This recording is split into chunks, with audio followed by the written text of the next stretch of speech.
Hello, Ayelet. I'm so excited to be here sitting down for a conversation with Ayelet Harris, who is the head of the community division in the kibbutzim movement. But Ayelet actually has a bigger story than that, as all people do, especially in Israel. But Ayelet previously was a student of the Varda Institute and served as a former facilitator.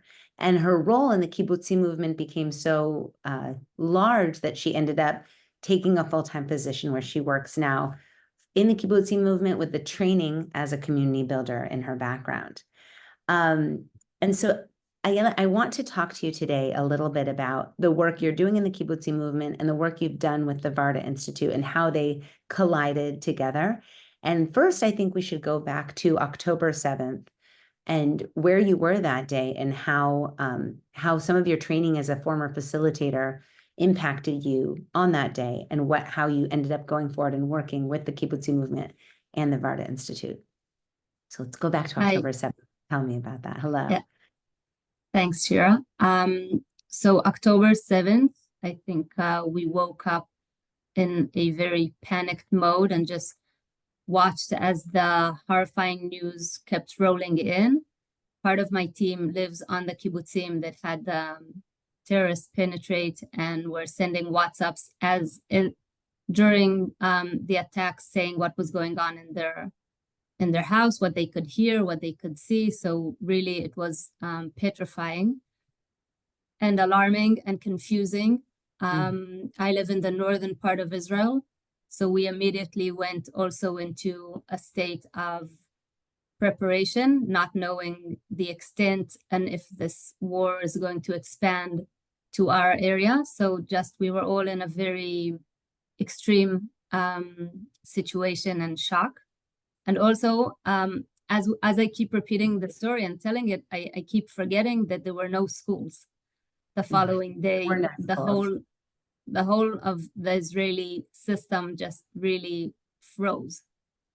So that was like the background of what I was just starting to address and needed to wrap my head around the horrifying situation also for my team that I work with, and also realizing the responsibility or the role that I was about to play in holding the connection with the different kibbutzim. There were over 20 kibbutzim that were evacuated from the Negev area.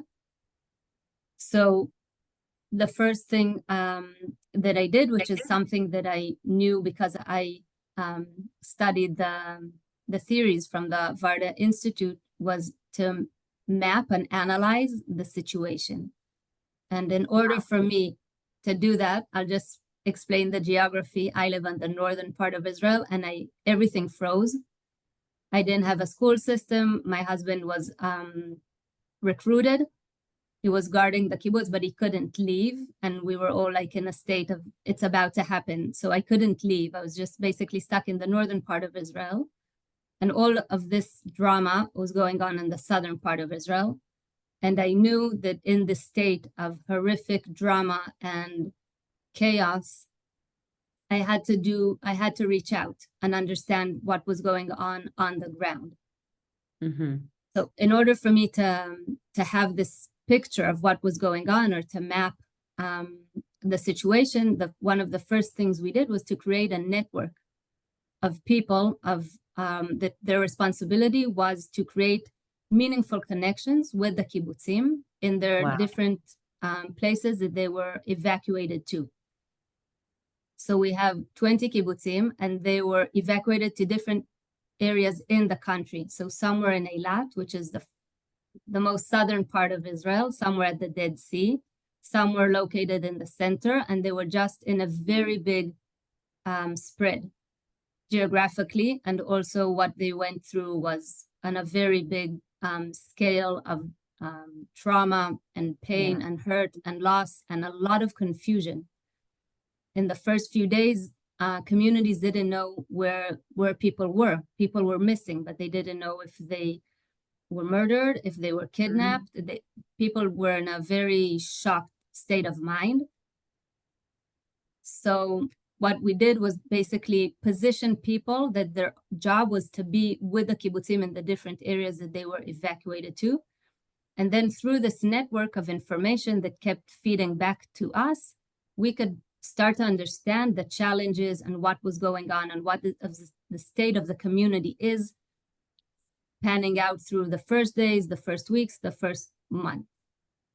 It's Because so interesting to hear you say that, just because I was in Israel at the time, and I do remember how news trickled in, and it was very spotty. We didn't have all the information quickly. And even though we live in a digital world where we have all the information on the phones at our fingertips, what you did, because you had the training of the Varda Institute, is that you were able to analyze the reality that you might not have been able to do before, create a map, and then create like almost old-fashioned infrastructure where you had people on the ground delivering information back to you in a way that then you could access what is the reality and now what do we need to do to help. So even though we had all this information flying at us, you were able to kind of make sense of it because of the training you had. That's a very interesting point. I just want to mention that we were one of the first responders. I had ministers contact me and asking me where the kibbutzim were, because the regional councils didn't know where people were. They were also hurt themselves. The government didn't respond or wasn't able to respond. And we were able to be there and gather this information. So it's not, as you were saying, it's really kind of old school collecting and gathering information, but all the systems collapsed. And I remember everything collapsed, and it was almost like someone said to me, it was a body with no head. It was like things were moving, but there was no one on top. And so it seems like what you did in the kibbutzi movement is you were the head. And you said, okay, we are going to have these different arms and these different branches, and we're going to have the information come to one place. So that tool, the tools you had enabled you to act during such a moment of crisis, which is so interesting. So now let's fast forward a little bit. So now when you were gathering the information, and now what was the challenge you were faced with? I mean, there's so many challenges, but what is one of the challenges you were faced with that you wanted to collaborate with the Varda Institute on in dealing with the kibbutzim? So what we understood is the state of chaos and insecurity, or not knowing what was going on, what the future was holding, was one of the most critical things that we wanted to address, because we knew that as if people had a sort of routine and they could go back to something that is familiar and something that they know, it could help them start to create some sort of base in the places that they were evacuated to. So what we did with the Varda Institute was to create a model of rebuilding the community infrastructure. So if it's the health system, the education system, information system, emergency system, all the systems that the kibbutzim had previously, we had to help them rebuild and help them understand how important it is really in the immediate reality to reconstruct these parts of the community in this new reality, in this new place that they were in. So we created this model based on the Varda theory. And that basically helped the kibbutzim also with the already network with the people that we had. They could help the kibbutzim recreate the systems that they had in the past. And now they could start to create some sort of stability for their communities. I love that. And I remember because I really was on the ground, and I remembered in the first few months, people were so focused on supplies and clothing and basic needs, which were critical. Of course, people had no clothes, they didn't have toiletries, they didn't have books, they didn't have toys. But I think what you're saying is you knew just as immediate was the needs of the community was to have systems in place, so that beyond a home and food and clothes was that there had to be a structure in place for people to regain a normal life so they could function. And I think that's a different shift that many of the nonprofits weren't as focused on. They were much more focused on the deliverables of an emergency, physical needs versus the needs of the community, which is what you're talking about, and those systems that you were bringing. So that's really that. So now tell me how you implemented that model. You created these systems. Did it work? Yeah. I need to say the kibbutzim, what makes one of the kibbutzim one of the strongest communities throughout, we're already in the second century of kibbutzim existing, is that it's so fundamental having these systems work and really creating the strength of the community, because it creates a place for them to meet. It creates a place where they can make decisions together. They could start healing. Once the children were in a education system, the parents could really have some time for themselves and try to understand what's going on with them and start getting help. The kibbutzim have a very wide sense of health, so health systems. So once the system started to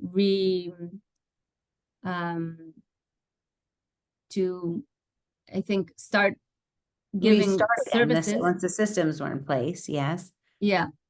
It also started to create the trust between the people and the kibbutz as a community, as a unit, because they were used to having these services and being part of this machine that works and takes care of itself. And I think one of what broke the trust was not having that on October 7th, not having the systems that they were used to in place, if it's the army, if it's the government, if it's communications. So to regain trust, which is the basic for a community to thrive, these systems had to get back into work. And then the trust could start to be built bit by bit between the members of the kibbutzim and the community, and basically create a platform for them to reconnect, and then further on to start to make decisions together regarding their future. Wow, and that's so difficult. And you're saying, of course, many of these kibbutzim were now in new locations that weren't so familiar, new buildings, either in some cases hotels, in some cases, mostly hotels, which are not built for community. So tell me a little bit more about some of the tools you gave the community leaders to use. They were creating systems and they were creating structure. Did they all share sort of a common language? Is that one of the things you utilized? Because I'm sure everyone's a little bit different. Each community, no community is exactly the same. Right. So no community is the same, but a lot of the communities did have the same systems. And one of the things the second thing that we sensed that was creating a rupture in the communities were people that were starting to leave the hotels.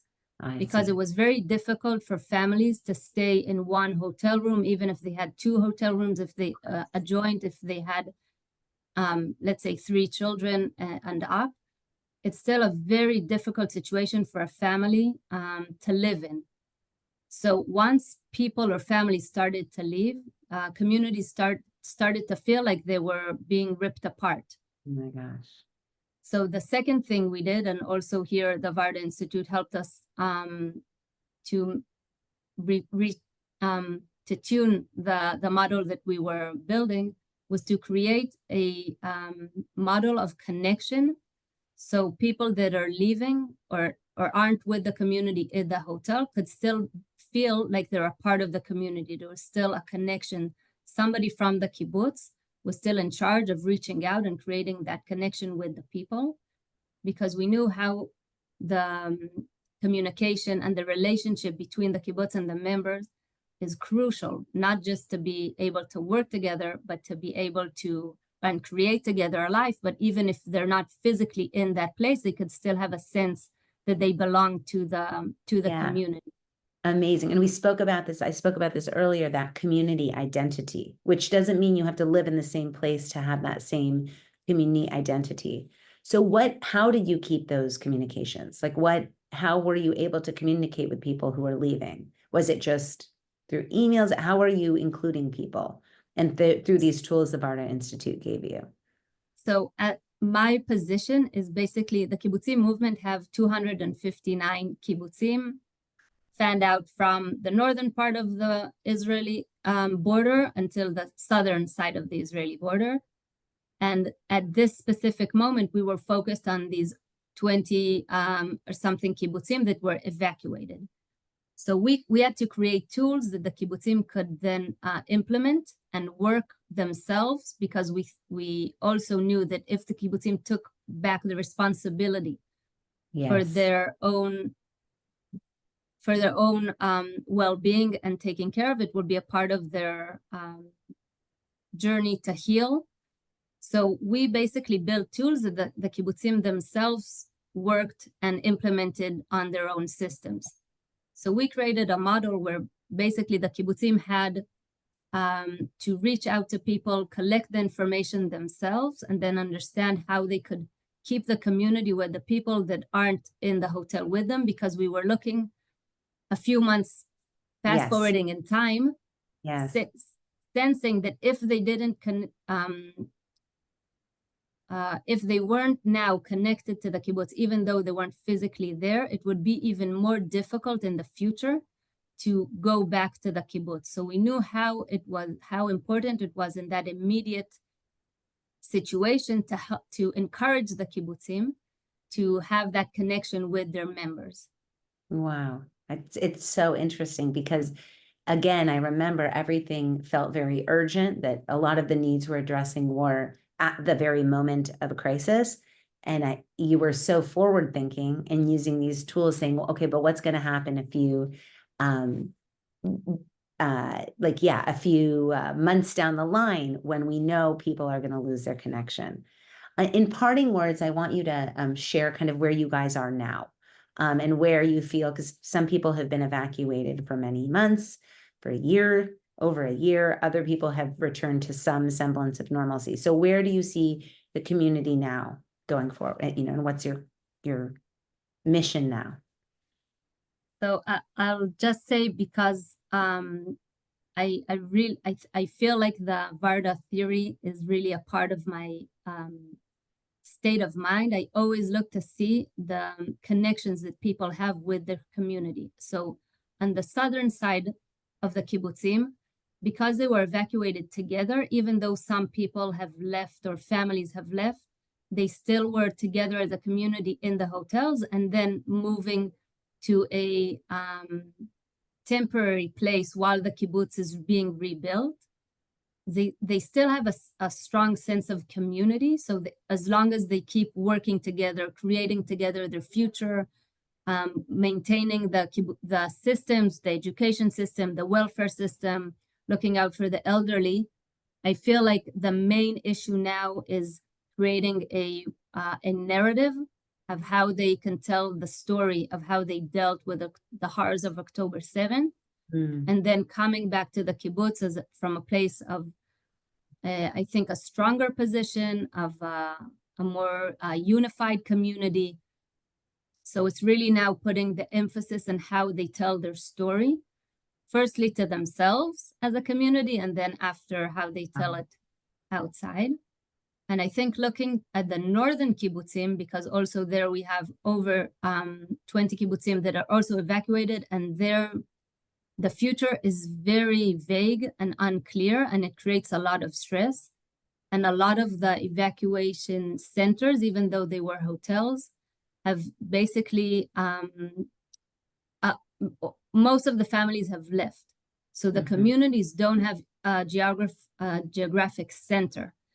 And I'm very concerned that that is one of the major issues of the community, to be able to be united with a united mission and to work together, because I feel that the connections between them have grown, and I feel a big sense of drifting within those connections between the people in those communities in the north. So I think that's one of our major concerns. I think that will be one of the major missions going forward. And I know the Varda Institute will be able to be helpful, but to rebuild the community identity and the connection and the sense of framework for the northern communities as they eventually, hopefully, return back to their homes. Thank you so much, Ayelet, for speaking to us today. We have to wrap it up. This was fascinating. I think we have to have another chapter, another discussion to talk a little bit more about the work you begin to do with the North, and how hopefully you collaborate with the Varda Institute on the next set of tools for a framework of belonging for the evacuated communities in the north. Thank you so much for your time. Laila Tov, and Thank you. talk again soon.